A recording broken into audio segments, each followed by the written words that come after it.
மாற்றுத்திறனாளிகள் நண்பர்கள் அனைவருக்கும் வணக்கம். நம்ம இன்னைக்கு இந்த வீடியோவில் என்ன பார்க்க போகிறோம் அப்படின்னா ரொம்ப மகிழ்ச்சியான அப்டேட் பற்றி நம்ம இந்த வீடியோவில் பார்க்க போகிறோம். ஓகே, இது வரைக்கும் நம்ம சேனலை வந்து சப்ஸ்கிரைப் பண்ணி கூட பெல்லை ஆன் அடிச்சிருங்க. அப்போ தான் நாம போகிற வீடியோ எல்லாமே உங்களுக்கு நோட்டிஃபிகேஷன் உடனே அப்டேட் ஆகிட்டு இருக்கும். ஓகே, வாங்க வீடியோக்குள்ள போயிடலாம். ஓகே, வீடியோக்குள்ள போகிறதுக்கு முன்னாடி நீங்கள் எந்த மாவட்டத்தில் நம்ம வீடியோவில் பார்த்துருக்கீங்க அப்படிங்கிறத மறக்காம கமெண்ட்ஸில் பதிவு பண்ணுங்க. அதாவது மாற்றுத்திறனாளிகள் நலத்துறை சார்பில் வந்து ஆரம்ப நிலை பயிற்சி மையங்களில் பயிலும் மாற்றுத்திறனாளி குழந்தைகளுக்கான கல்வி சுற்றுலா வாகனத்தை வந்து தமிழகத்தில் பல மாவட்டங்களில் வந்து மாவட்ட ஆட்சியர்கள் வந்து கொடியசைத்து வந்து துவங்கி வச்சிருக்காங்க.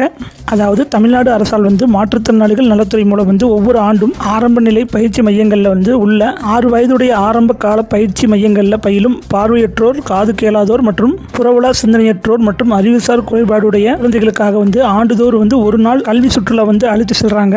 அதன்படி பார்த்தீங்கன்னா இந்த ஆண்டு காஞ்சிபுரம், திருநெல்வேலி, திருச்சிராப்பள்ளி, தஞ்சாவூர், கடலூர், அது மட்டும் இல்லாமல் தமிழகத்தில் இன்னும் பல மாவட்டங்களில் வந்து இந்த சுற்றுலாவுக்கு வந்து ஏற்பாடு பண்ணியிருந்தாங்க. ஓகே, வாங்க வீடியோவை பார்க்கலாம்.